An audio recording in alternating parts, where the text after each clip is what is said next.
Okay, the working principle of relay and also solenoid is that we have coils in the body, right?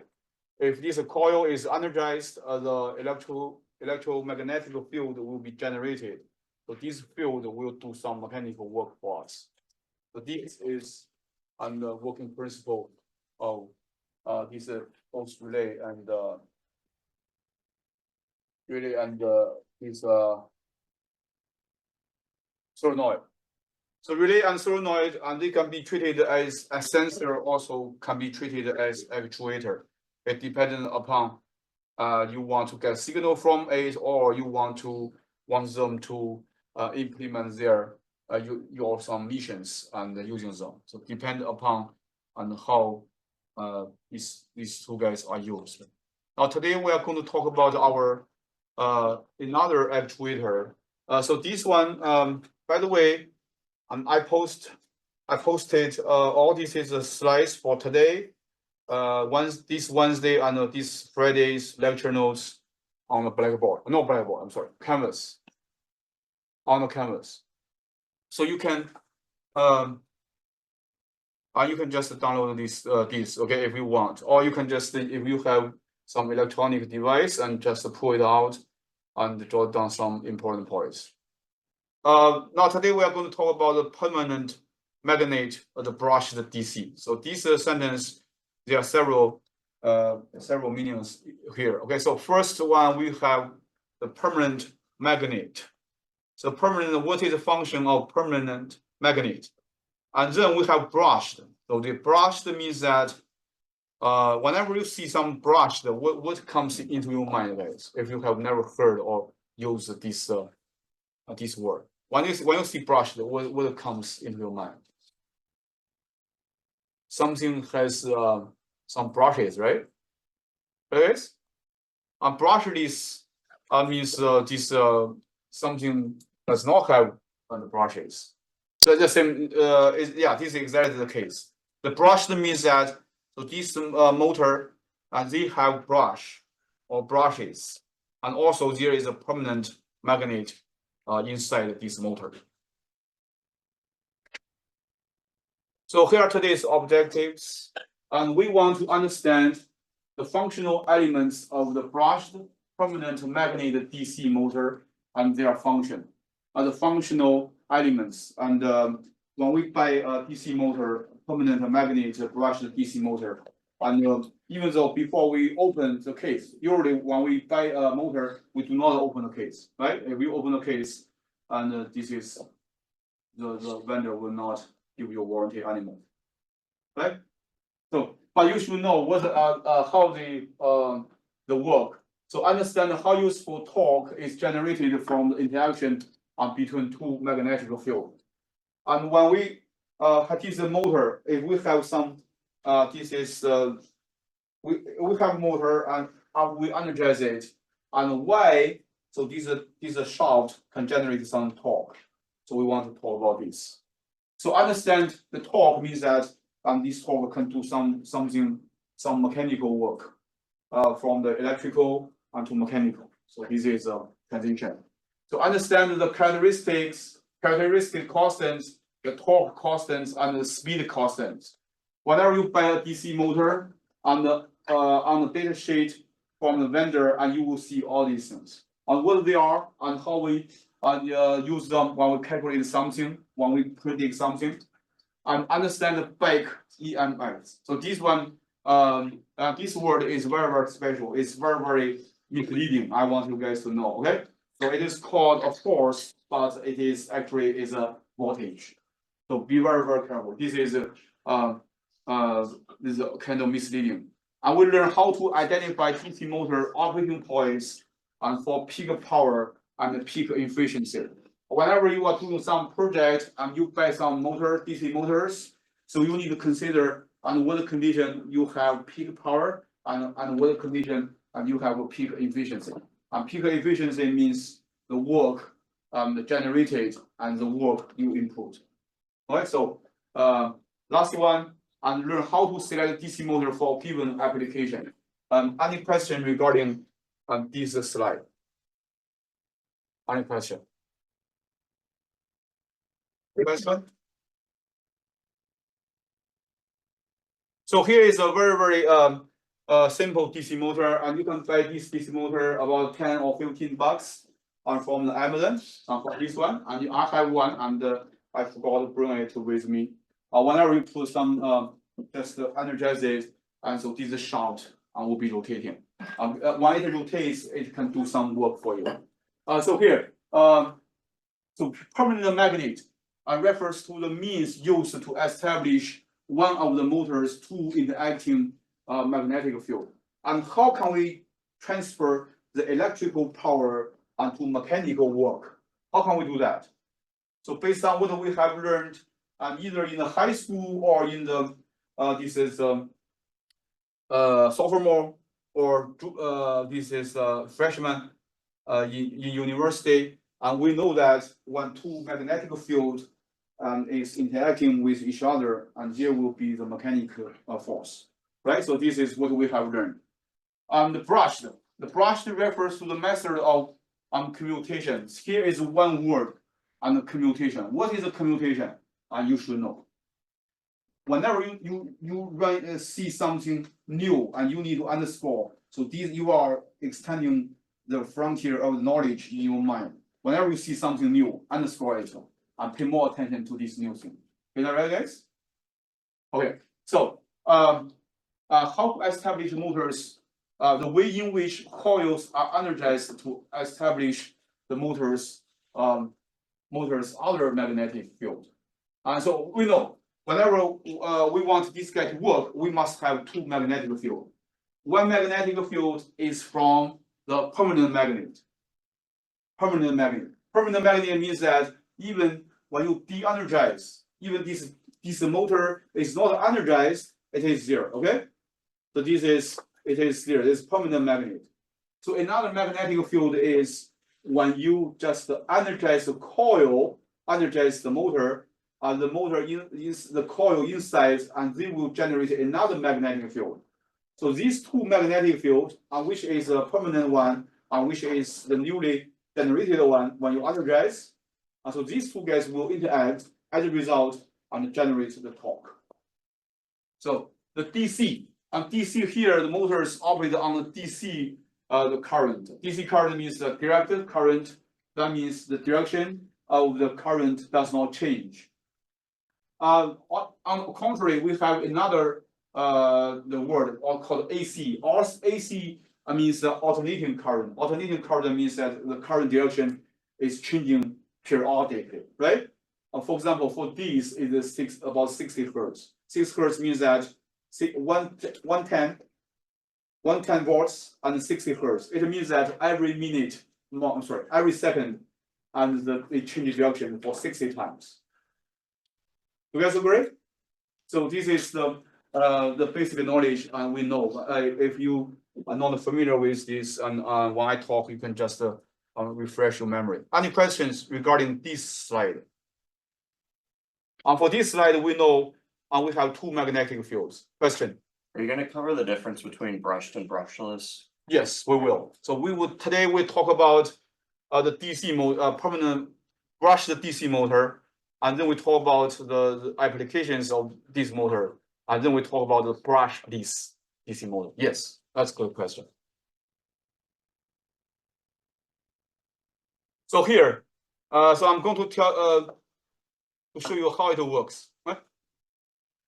So this one, this magnetic field, these arrows, and from this left to the right, and from the left to the right, this magnetic field is generated by the permanent magnet. And however, if we have, this is the coil. Okay, this coil is whenever you see this dot, the dot means that what does dot stand for, guys? Is that where the axle would be? Dot and a cross, right? Dot means that the direction of something is pointing to us. It's coming out from the ball. And this is the cross means that something is going inside, right? Just like you are this is the arrow. arrow. When you just launch the arrow, one arrow comes to you, and that is you just see a dot. When the arrow comes from you, and you see the tail of the arrow, which is cross. You understand, guys? You should know that, okay? Here, and so this one means that this is the coil, and the direction of the current is going out, going to us. Okay? Going to us, and based on what we have learned, and if we have this kind of current, if we have a current in the wire, so this current will generate another electromagnetic field, and we can use our right-hand rule. You still remember, guys? Right-hand rule. Our sum is the direction of the current, and the direction of our 4 fingers is the direction of your newly generated magnetic field. You still remember, guys? You can see this way. So because this one is going out, this is my sum. See, if I use a right-hand rule, so here, this is my magnetic field, newly generated magnetic field. So before you energize this wire, which is here, so these lines are parallel from left to the right. Now, because you energize this wire, and this wire generated a second electromagnetic field. So these two magnetic fields, they are going to interact with each other. That's the reason. So these magnetic lines, they are distorted. Okay? They are distorted. Once these two guys are interacting with each other, and there is a mechanical force is generated. The mechanical force. So I think and you are very, very familiar with this rule, right? This rule, guys, and how to predict the direction of the force generated by two these magnetic fields. You still remember this one, right? Remember? No? Yes or no? Okay. That's very good. Now, I'm going to show you another more intuitive way. Okay? I'm going to show you in the physics, most of the time we use our right-hand rule, but only under this condition we use our left hand. And how to do this, guys? Well, the first, now this time I want to use my 4 fingers to denote the direction of the current. First time. And second point is that make sure, so this is electronic field lines as they are going through your palm. And then your thumb goes in the direction that the force that is stand for the force direction. So this is a left-hand rule. You understand, guys? Left-hand rule is only used for this case. For all other physics, the modern physics, the branches, and usually we use right-hand rule. But here, and with that is the only one, as far as I know. Okay, if you know something, some other conditions that we use left-hand rule, let me know. And so this is the only condition that we can use left-hand rule to predict the direction of the mechanical force when these two magnetic fields interact with each other. You understand, guys? So look at here once again. So this current is going out to us. Then I use my 4 fingers poised in the direction of the current, and then I make sure the magnetic field lines and they are entering my palm. And then my thumb points in the direction of mechanical force. Understand so far? If you are familiar with this one, if you are in the high school and you have learned this one, I'm okay. I'm totally fine. But this one is an intuitive one. Questions? This is very, very important because based on this we can predict what kind of torque so this motor generates. So here is a physical configuration of this is a very simple DC motor. So here you can see here is a housing, and here is a housing. This housing and this called stator. Stator means that it does not move. So this stator is a permanent magnet. It's a permanent magnet. That means and within this area, we have this permanent magnetic field. So this is the terminal. So here is the spring, and here is the brush, and we call the brush. And the brush here here, and this is the DR commutator, and that is in contact with these two brushes. Actually, we have multiple. This one. Maybe we have left one. This is the inside one and outside one. So here is the coils. Here's the coils, and here is the rotor. And rotor means something rotates. So this is the output shaft. This is rotor that generates the output shaft, output torque.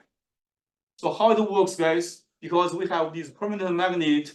So whenever we energize this coil, and so we will generate the second electromagnetic field, and then so this guy will be driven, will be rotating, and then we can do mechanical work.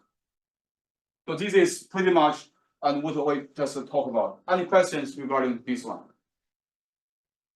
So this is something very, very important for rotor. We have rotor stator, and stator means that in the application this guy does not move. And rotator means that this guy in the application this guy rotates. So rotor carries the armature. The armature is output shaft that will carry something, right, and do some mechanical work for you. And the commutator, and here is a commutator here, and the commutator have alternating conductive and insulative segments. And conductive means electrically conductive. Insulative means that no current can go through the segments. So this is a focus on the commutator. And we are going to talk about this commutator. Any questions regarding this slide? This is a physical configuration of a very simple DC motor. Any questions? No question? No question. Then we see how this commutator and the brushes together and perform the switch of the current in the coil so that the motor can rotate continuously in one direction. So, so this one is very good. The permanent magnet. And permanent magnet, we have permanent magnetic field here. And so here is the power. So here is the coil. And without loss of generality, and we only focus on one coil. All right? We only focus on one coil. Now let me tell you guys, and what is the function of brushes? And this is a commutator. And here's the power. Whenever I energize this coil, and can somebody tell me how this guy will rotate?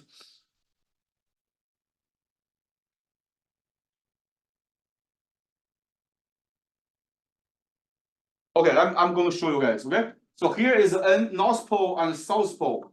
North Pole and South Pole. Now here, so at this instant, so this one, so this coil is on the left side of the perpendicular plane. So this coil is on the right side of this perpendicular plane. You guys agree? I can just use your imagination.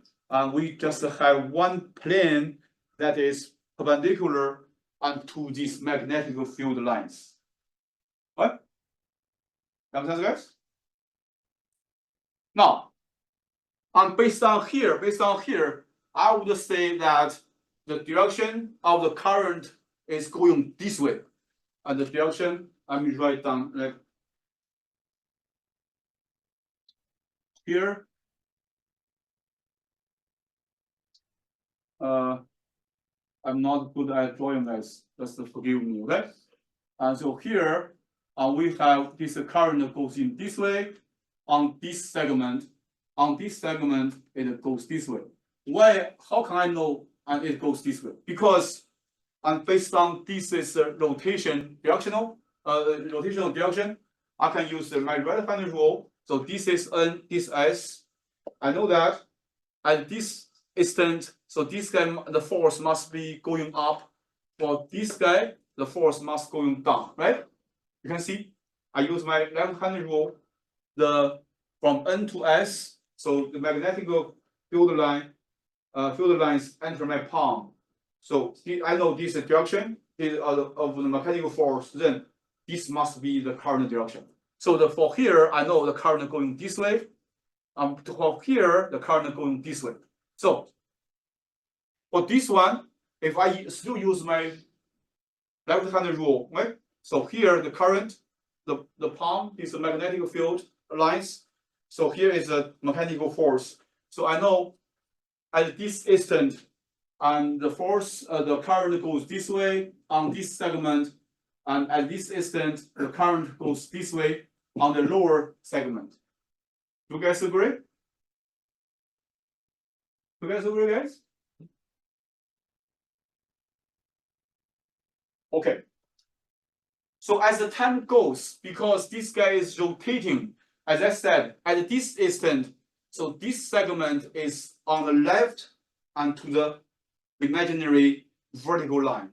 So this one is located to the right of imaginary the plane.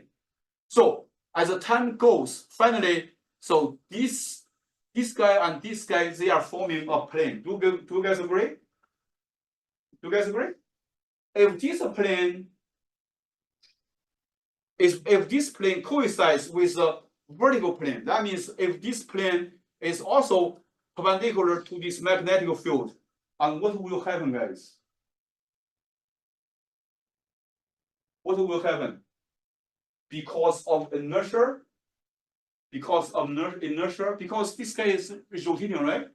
At that instant, because of inertia, so this guy will come to the right side of the right side, and to the middle, to the perpendicular plane, and so this guy will go to the right side of the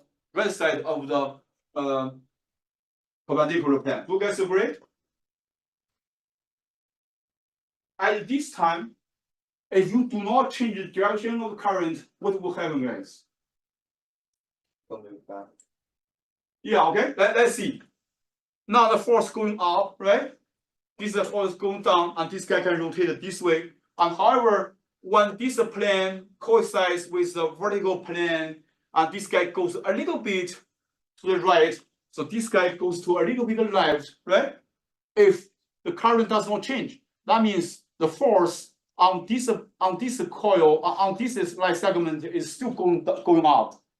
The force on this segment is still going down, right? And then this guy will go back, and also because of inertia, a little bit back to the left of the this is of the vertical plane, and then will be oscillating. So if you do not change the direction of the current, so this coil will be rotating about, this is a vertical plane, rotating.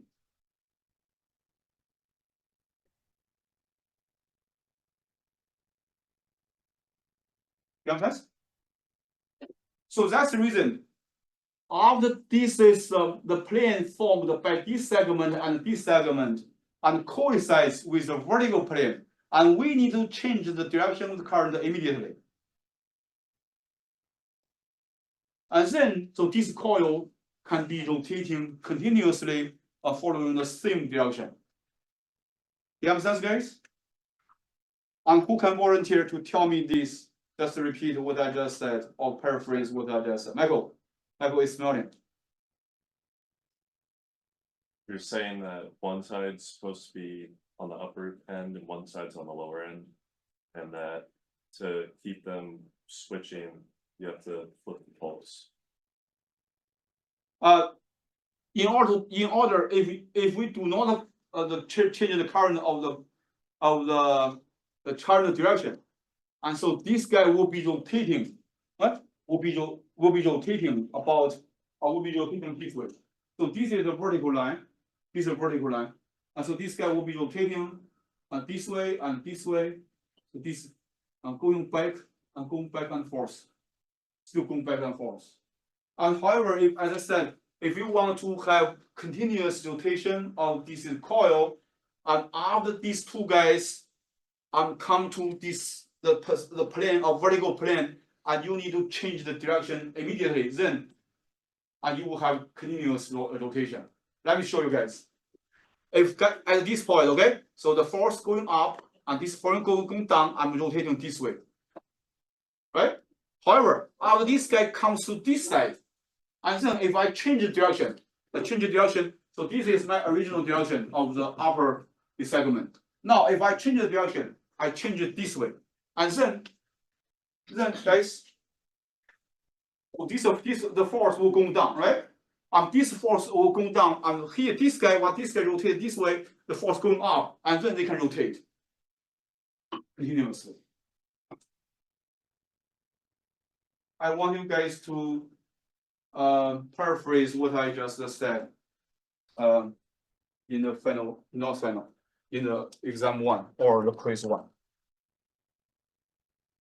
So the function of this commutator and the brush is this. To change the direction whenever I sense, so these brushes and commutator sense that these two guys in the coincide, the plane formed by these two segments coincides with the vertical plane, I need to change the direction of the current. Otherwise, and you can just see the coil is rotating about this vertical plane. Rotating back and forth cannot do anything useful.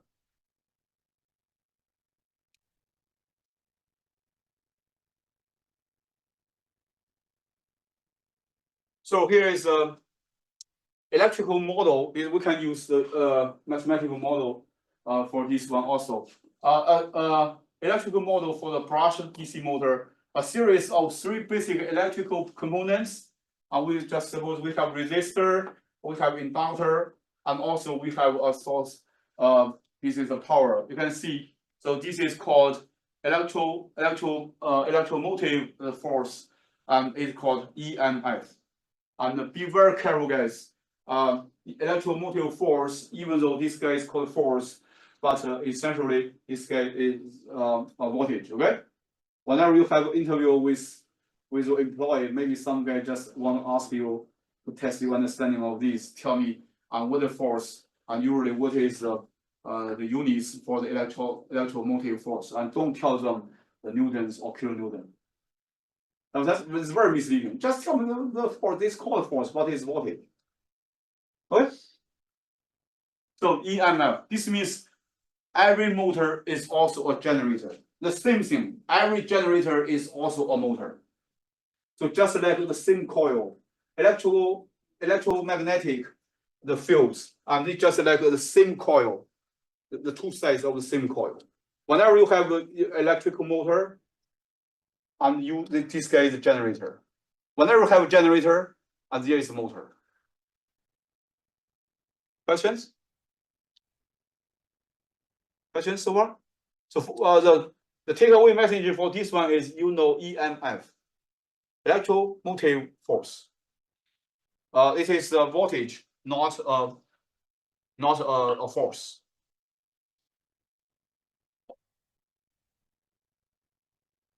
So here are the several constants here. So this is a characteristic constants for brushed DC motor, and the speed constant Ke and the torque constant Kt.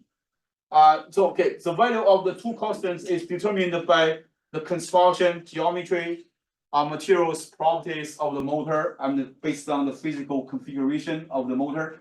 And in addition, the motor's physical dimensions, the number of turns in the coil windings, how many coils you have, the magnetic flux density, and how strong the flux density is, and also have great contribution. So here, and so this is E, okay? Back EMF, it equals K. This is Ke omega. Omega is rotational speed. Omega is the rotational speed. So you can use this equation to calculate back EMF. Whenever you buy a motor, so the Ke is also given.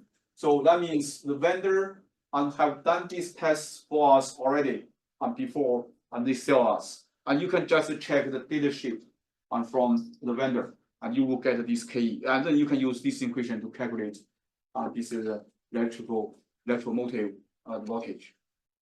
The same thing for the torque. How can I calculate torque? And how if I know the current, the density, if I know the current, how big the current is, I can use this equation and to calculate the torque, how much torque, and so this guy generates. And so here KT, as I said, same thing. The KT is determined by the vendor before they sell this to us.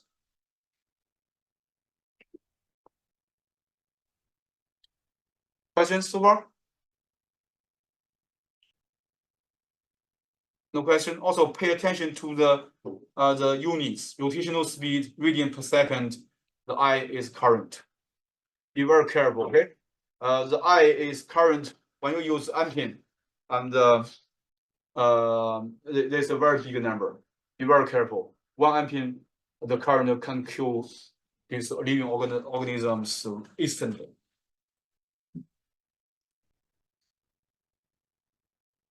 So here is a model. Here is a model, guys.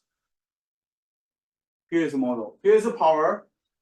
We have this is the electrical current here, and here is a DC. Okay? So we have resistor, and we have inductor, and we have back EMF. So V. So this is a total V, and total V equals IR plus, and this is a KE omega. On KE omega. What is KE omega, guys? On the previous slide, now KE omega is EMF. Okay? And KE omega is equals the capital E and is the electromotive force. And this is EMF. So V equals IR plus KE omega. So this is a V equals IR and plus an EMF. And this is called KE and omega. Omega is rotational speed.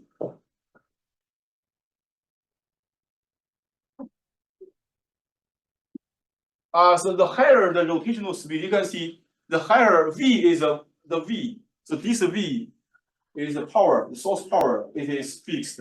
The higher the rotational speed, that because K is always positive, and as this is the rotational speed goes up, and then because the V is constant, the IR will go down. IR going down means that the current will go down.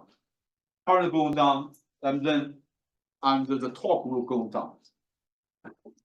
Because the torque equals KT multiplied by I. And KT is the torque constant. Understand, guys? So the key is that this V is fixed. If you want higher V, and you need to have another power supply. So maximum speed corresponds to zero current and flow and zero torque. And this is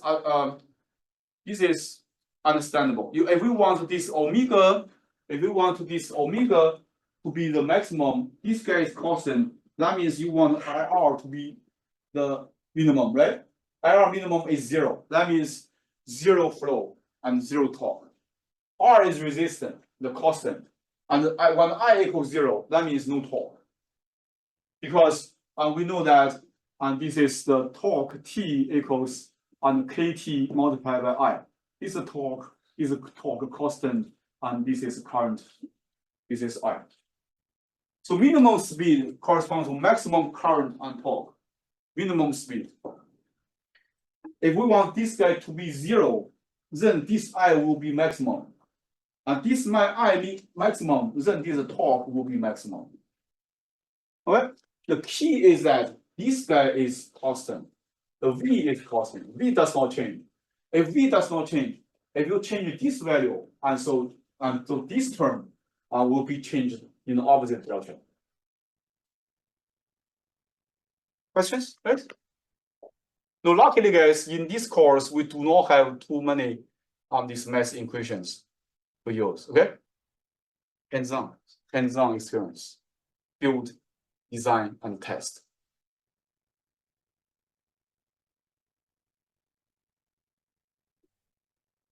So this is that equation, that equation, the previous equation, this equation.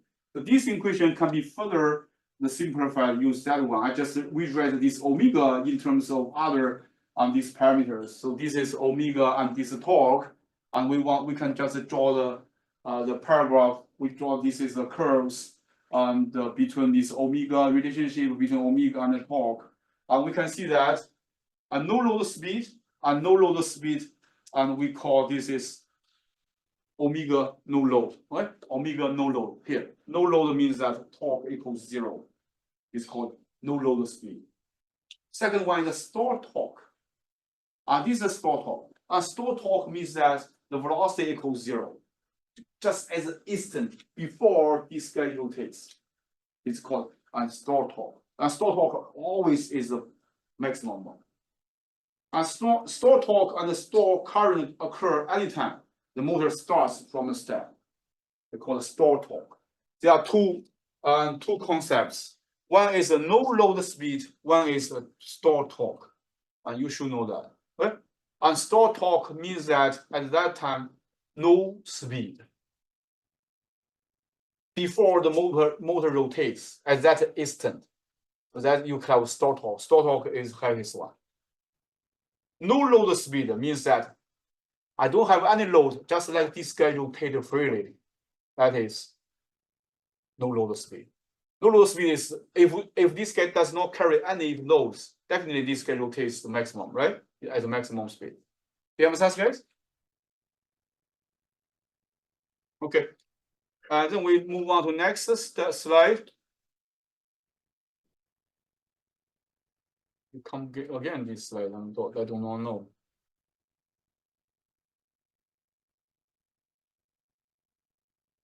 So the power, we have torque, and we have omega, and then we can calculate the power, right? Power equals the torque multiplied by the rotational speed. So the power, power means the energy consumed per unit time. You guys agree? Okay. And so this power equals rotational velocity multiplied by torque.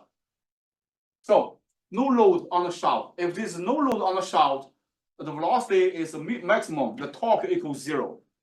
The motor is spinning freely. It is not driving any mechanisms. The motor is stalled.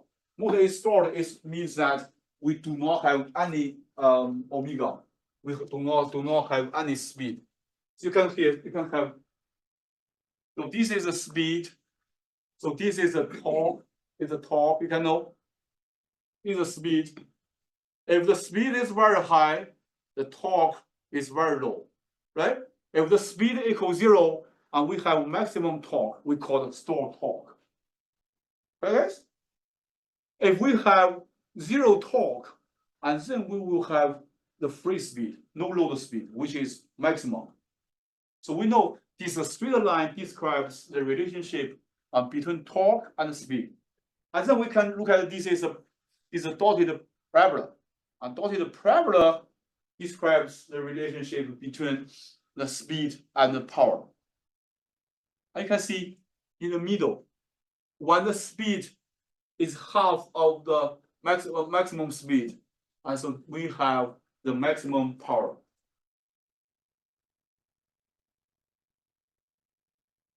Questions so far? So this is a solid curve straight line describes the relationship between torque and speed. Is a dotted parabola describes the relationship between power and speed mathematically.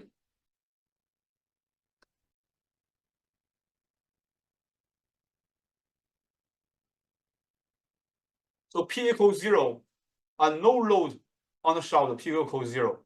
So if motor is stalled, okay, if motor is stalled, it is producing the maximum torque, rotational velocity equals 0. So at these two ends, the power equals 0 at these two ends. In the middle, it is the highest one. This is definitely is a typical parabola. Yes, P equals 0. a motor produces the most power in the middle of its performance range. This is what I just told you guys. In the middle of the speed, we have the maximum power. So here is efficiency. Okay, so here is the efficiency. Efficiency. How do we define efficiency, guys? Efficiency means that the ratio of output to the input. You guys agree? So efficiency, we say how efficient we are working. It means that the ratio of the value we generated and the effort we put. You guys agree? If this guy is a genius, does not do anything but generate the maximum value, that means the very high efficiency, right? So this is the same thing here. So eta equals P output torque and P in, and P in is the electrical from the electrical power. It equals this guy's P equals this voltage multiplied by the current. So this is VI. So for this P out equals TL multiplied by omega. And this is a Tm and Tf multiplied by omega. So this is eta. Okay, so this is the eta. When we have this eta here, guys, when we have this eta, so this is torque Tm. This is the F. This F is usually is a friction. So this is eta. Okay, so this eta. After we get this eta, guys, and how can we get eta maximum?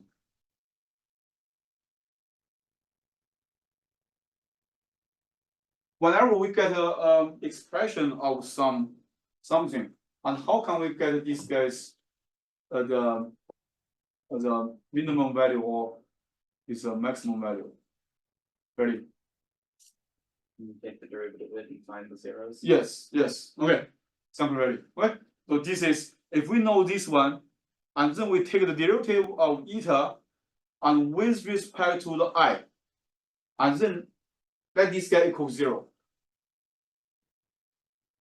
So d eta and di, and let this guy equal 0. And then we get this I. Okay. We get what I equals what. So this equation is satisfied, and then we just substitute back into this equation to get the E maximum. So this is the E maximum efficiency. Now this E maximum, it is not a parabola. It is kind of it is not symmetric. This is what does this look like? What does this look like? The wing, aircraft wing, the cross-sectional aircraft wing, right? What do we call? We have aerospace engineering guys here. Okay, so this guy, this shape looks like the cross-section area of the wing of the aircraft.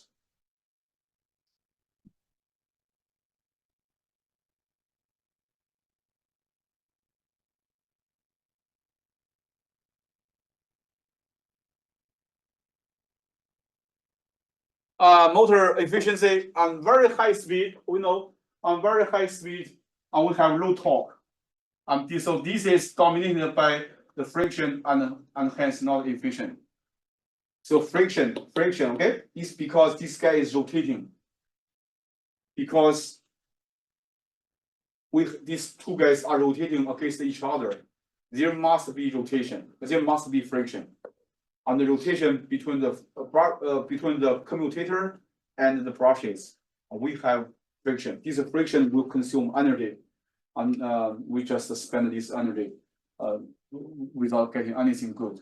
On very low speed and high current, operation is dominated by heating of the coil, and because we have I square R and to generate the heat, the energy loss, and hence efficient. The point of maximum efficiency operation lies between the two endpoints, and I square R losses typically exert a more dominant influence. Just look at that shape. and you know and how to get the maximum efficient point.